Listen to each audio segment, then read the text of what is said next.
Hello, welcome to Ycft. Oh, I regret this. You've been in there 10 seconds. I've been in there 10 seconds. I can feel the suffering. It's hot today. Just full disclosure.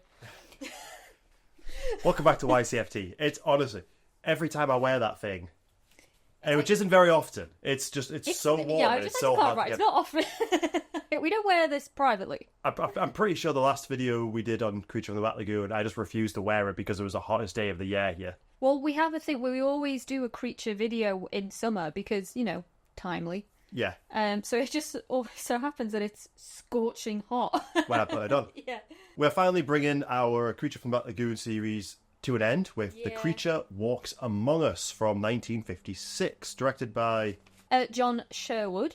It was his directorial debut, wasn't it? And this was the only one of the trilogy not to be filmed in 3D. Yeah, that's true. I forgot something. That's an awful click. There we go.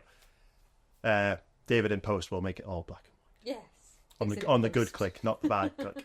This film kind of marks the end of the Universal Monsters era. It does, yeah. And it kind of goes out on a little bit of a whimper. I think we put off watching this one because we'd heard it's not great, and even though we didn't like Revenge of the Creature as much as the original one, we still had a lot of fun with it. I liked Revenge. Yeah, not as much as the first. They do definitely get a little bit weaker as they go on, but I'd also seen clips of this one, Creature Walks Among Us, and I was really underwhelmed by what they did to the creature, what they did to Gilman. The basic plot of this one is the first half of the movie is exactly what you've seen in the previous two films. It's the creature in the water being chased down by a group of white men on an expedition with an attractive woman on board. Yes. It reuses a lot of stock footage from the first two films for the swimming scenes. There's definitely some original stuff filmed, and basically they go in there to capture him again because the lead scientist, played by Jeff Morrow. Jeff Morrow. Yeah, what's his character called? Barton wants to capture the creature and basically experiment on him to see if they can make him human or more human, integrate him into society. But specifically with this really weird ambition of taking him into space. Oh, to taking us into space. He thinks that there's something in the creature's DNA, because he's got some humanoid DNA in him, that we could adapt. If they can adapt him, then we can be adapted and we can eventually survive in other atmospheres. Gentlemen, the creature can be changed. We can make the giant step and bring a new species into existence. No. Modern man is limited, earthbound to this planet which he devours, and eventually which will fail to support him.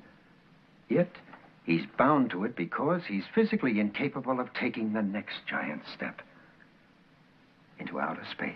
I was just got to say, nothing ever good comes from a plot line where man is like, let's take this vulnerable freak of nature creature and genetically experiment on him.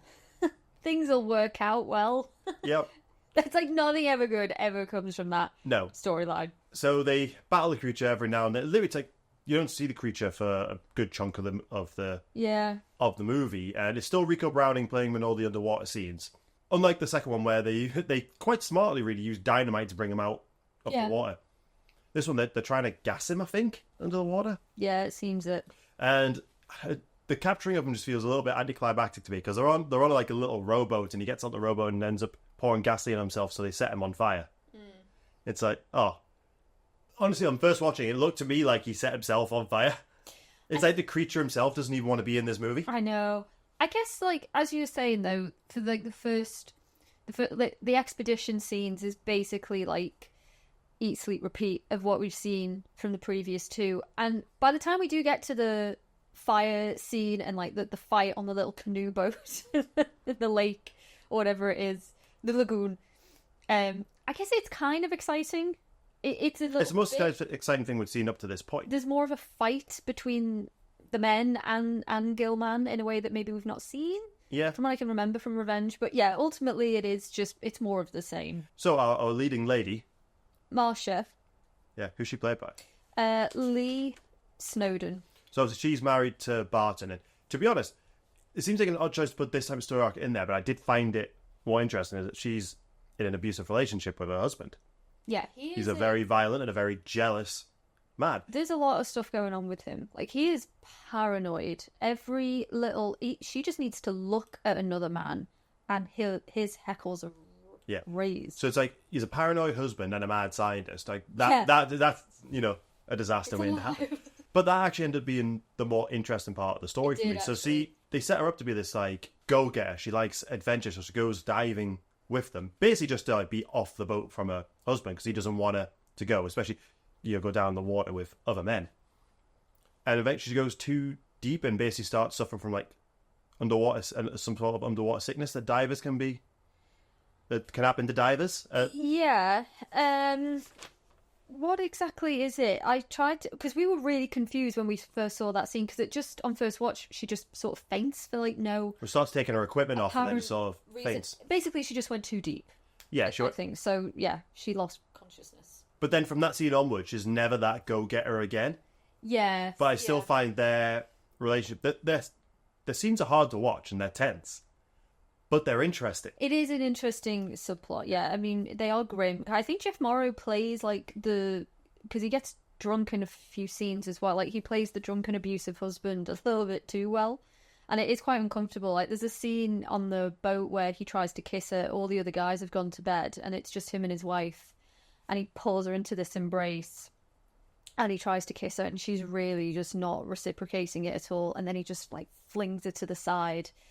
Because, there's no passion there whatsoever, and he just storms off. Yeah, really frustrated. It's well acted, but yeah, it's like that shouldn't be the most interesting thing in a monster movie.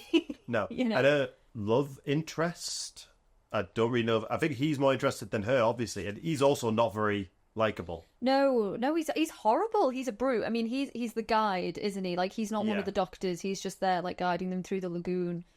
And stuff, but yeah, he is very strongly attracted to Marsha, and again, it's not reciprocated. But the thing that I really detest about this guy is he called Jed, I think, and he clearly sees that her husband, he sees Barton is a bastard. Like, anyone clear as day can see that this woman is being mistreated, is scared to death of her husband, and yet he still deliberately puts it in these really precarious situations where he's making out like she's flirting back. He doesn't give a shit ultimately about her, really. He's just horny. Yeah. He's horny on a boat in Florida. It kind of leads us into the position where we don't really have any likable characters. Basically not, no. So I suppose we should talk about the creature after his accident. Yeah. With the fire. So we next see him, he's covered in, bandages, the cast. And they're trying to save his life at this point. And this is when they discovered that he actually has a working set of lungs along with gills, assuming that they would activate at a time when he isn't around water. But his gills had been melted by the fire, so he's not getting enough oxygen. So what they do is give him a tracheotomy, I think it's called. Tracheotomy. He's getting very little oxygen. We've got to get those lungs inflated and working again. We'll do a tracheotomy immediately. Try and kickstart his lungs, so then he starts so he can breathing. Breathe, yeah. And then he starts to mutate, to essentially rely on his lungs and now not need his gills anymore. That changes his face, like his scales have started to come away again from the fire to show a more like human skin underneath. Whilst in this little coma that he's in, he also gets really swole and grows like a feet. Basically looks more like Frankenstein's monster. He's massive, tall. They completely change his face. It's such a weird choice for me to get rid of like the iconic look of the creature in replace for something else. And the only reason, and I'm curious if you agree with this, is do you think they did it because it was cheaper? More than likely.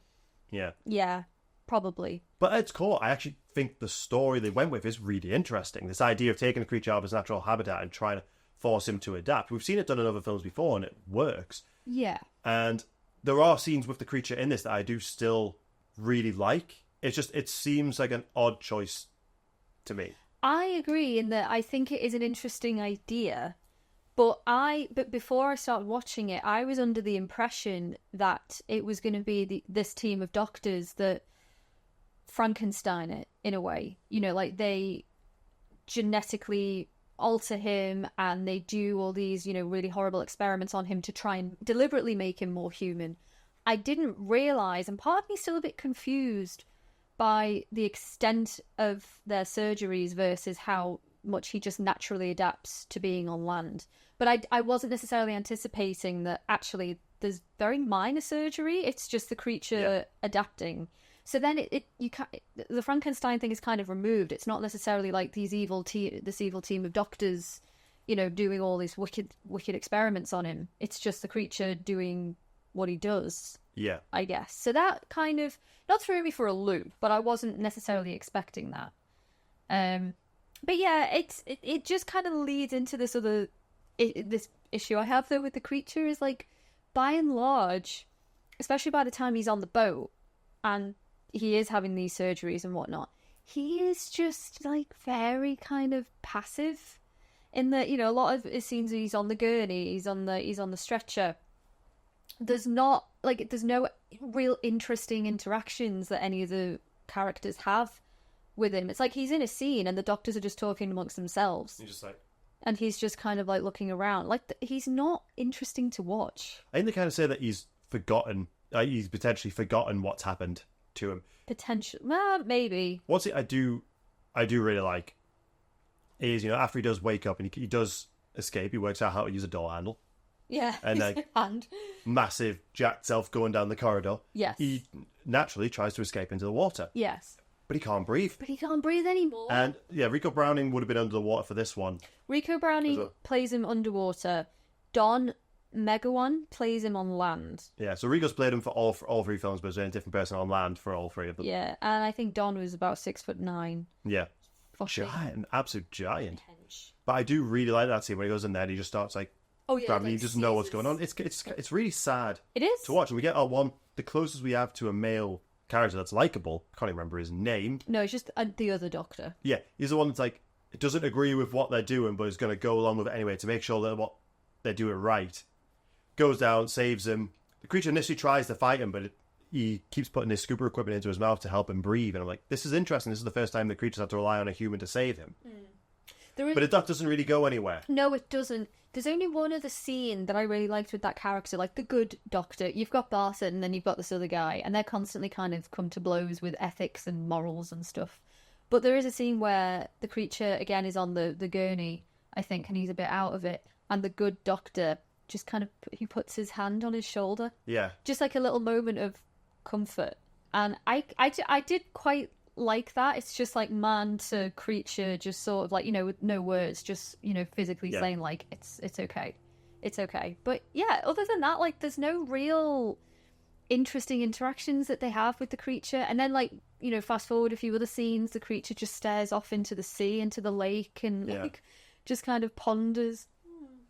It's just not, I don't know, it's just, there's no like he basically feels like he's in a cage after that. Yeah. For some reason they've got a couple of cages with like goats and stuff like that. He seems to have just lost his violent streak. The first sign of violence we see is he attacks either a mountain lion or a bobcat that's attacking the goats. Yeah. And they realize that, he's triggered by it. It's self-defense. But mostly he is just kind of chilling. And there's a line, I might paraphrase it, that Barton says, like, the more evolved we get, the less violent we get. Which is ironic for what happens with his character later on in the movie, which I suppose we should get into that. I can't think of anything else we need to talk about. Well, there are a few so I guess with the creature, firstly, there are a few other things that they do differently, in that this is the first case he's not seducing anyone. No, he isn't. He's got zero interest in Marsha. He has no interest whatsoever. He's probably the only man on that boat that is not interested in Marsha. Yeah, it's like he doesn't even register her at all. So it means it's the first of all we don't have him swimming alongside somebody. No. Like in the little water dance. The underwater dance. Which is interesting because she just kind of danced like on her own, especially as she's going a bit mad. Yeah. I mean, there is an instance as well where he does kind of effectively save her. Yeah. Because her husband is being particularly brutish with her. Also, no, is it Jed? It's someone. It's. I think it might be the guide, actually. Yeah. And the creature, like, he breaks free and he pushes the guy away. This guy goes... Like...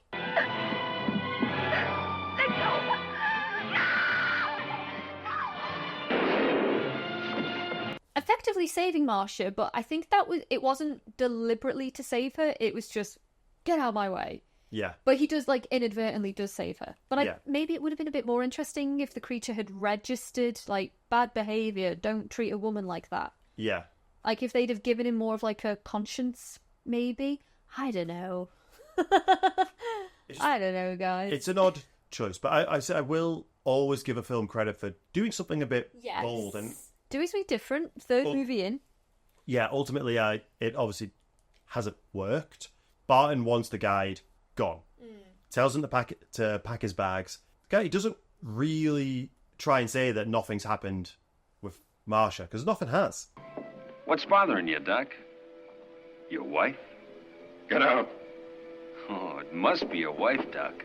But he very much wants Barton to think that something has. Exactly. This is what I mean. And he's not he doesn't give a shit about what that means for her. He for all he knows, Barton's going to go back to the cabin and beat the shit out of his wife. He doesn't do anything to change Barton's way of thinking. No. So Barton kills him. Which is interesting, because in that line, like, as we get more involved, we get less violent. He then kills a man. And in that moment, he tries to blame the creature. From here onwards, I really like this whole last bit. So he puts the body in the creature's cage. Yeah. And he's obviously going to blame it on the creature. And the creature's like, whoa. Tears his cage door down. It's kind of odd, considering he doesn't really seem to recognize behavior that much. But he knows in this moment, whoa, that's not on. Yeah, I know. It's literally... That's not on, mate. Creature's like, what the fuck, bro? It's like, we know that he could have escaped at any time. Yeah, he could. Which I also find interesting. So it's clear that most of his memories haven't come back. Mm-hmm. Otherwise, he would have just buggered off. Yeah, presumably. And he chases Barton through the house. Yeah. He's smashing tables. He's going through doors, through windows. I really, really enjoy that whole sequence. Doesn't feel like a creature movie. No. But would work perfectly well with something like a werewolf movie or Frankenstein movie. Just anything where a creature has like immense strength and can break through things, flip things over. Mm. But it's fun to watch, and it's the most exciting the movie gets. I think it comes way too late in the film. Yeah, it's the only proper creature rampage, which have kind of become a staple of these films. And when we look back at the original film, we have a lot of different instances of the creature interacting with the crew, especially when they're trying to capture him. Yeah. And that's fun. It's exciting. Even Revenge of the Creature, we're made to feel extremely sorry for him when he's chained up. Yeah.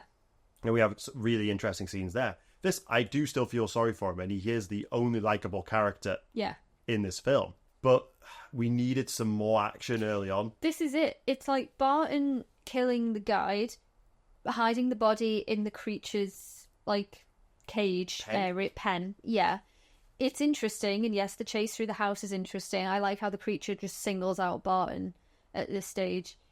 But I think that whole sequence should have come half an hour earlier in the movie, and then have the rest of the movie where the creature is actually walking amongst people. Because as it is, this film does not live up to its title alone. Like, the creature, no one else in the vicinity. Is it San Francisco there? They end up in San Francisco. No one else in San Francisco is aware that there is a massive fish walking around them.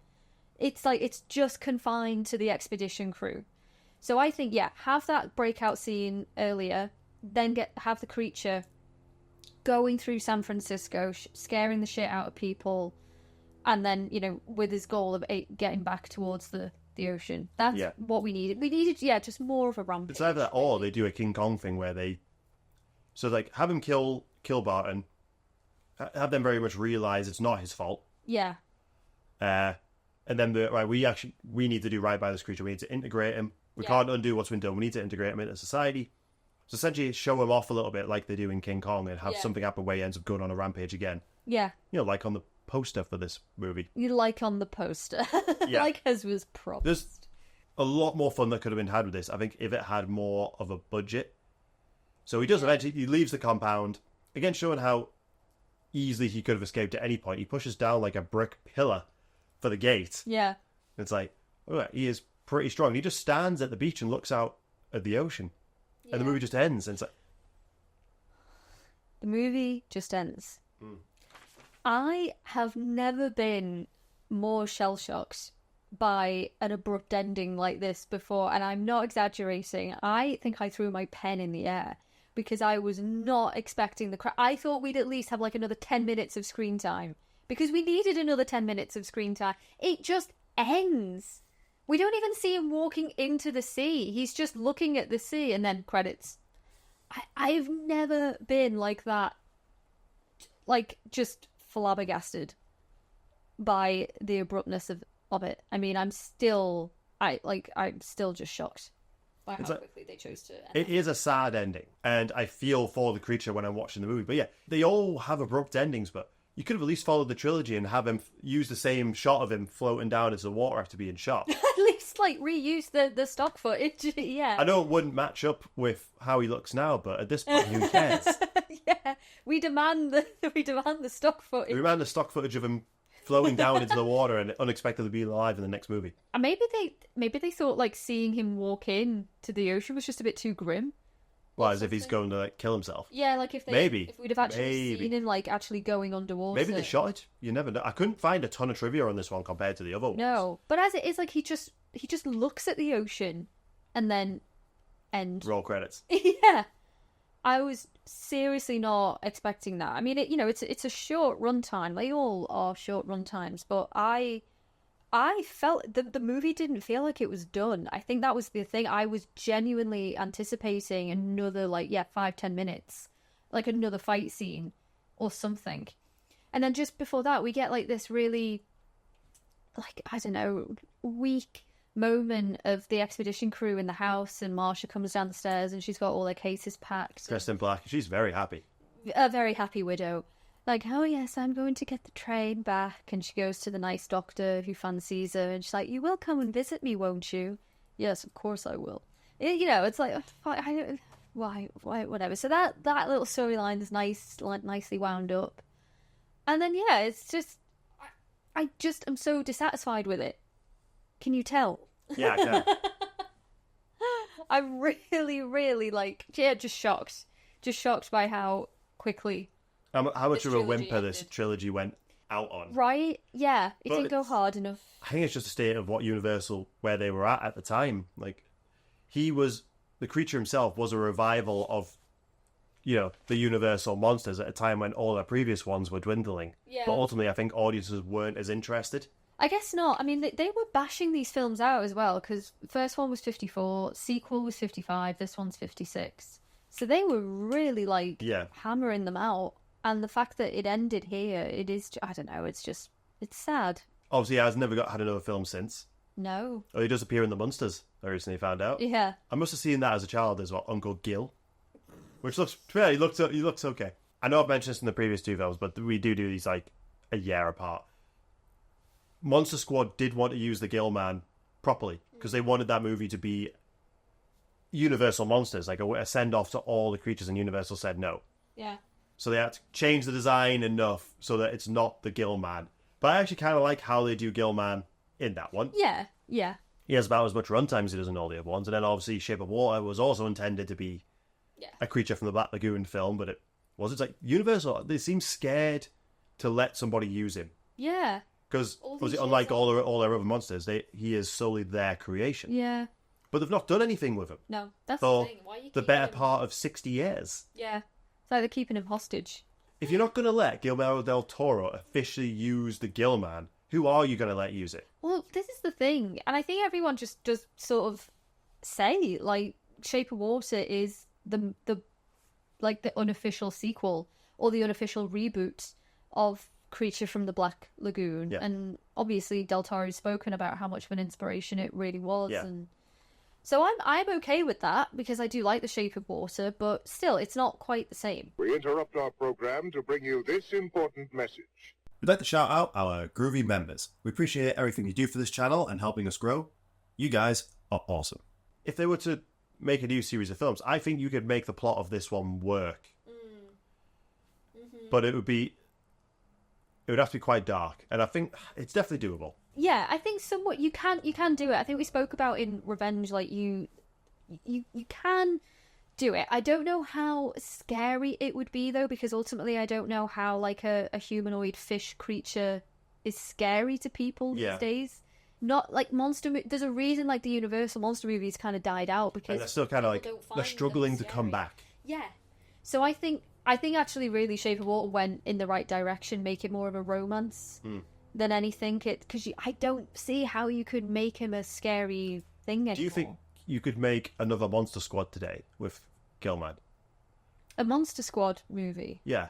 Yeah. I reckon, well, that's what Universal want to do, isn't they? They want Dark Universe. They want a big crossover. Monster Squad did it back in the 80s, and granted it didn't do incredibly well, but that film has a big following, and it is successful in juggling all those different monsters. Yeah. Dracula doesn't need to be complicated. Frankenstein doesn't need to be complicated. Gilman doesn't need to be complicated. You don't need 5 films building up to it. Just do a big crossover movie of all these monsters. Yeah, I guess. It's, it shouldn't be a difficult thing to do, but it seems to be difficult for Universal. Well, I have a question for you.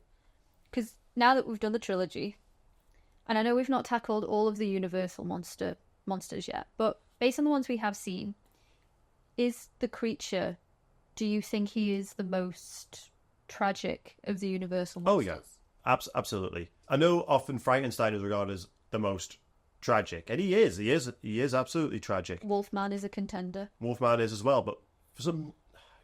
Because I really do love Creature from the Black Lagoon. That first film is incredibly well done.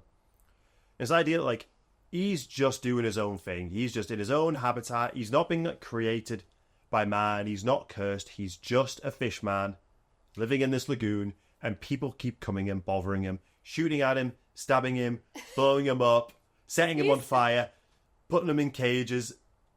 It's just sad. He's the Leatherface of Florida. The Leatherface of Florida. He's just going about his day. These people just keep gate crashing his house. Never thought of it that way. You're out of line, but you're not wrong. You're absolutely not wrong there. Right?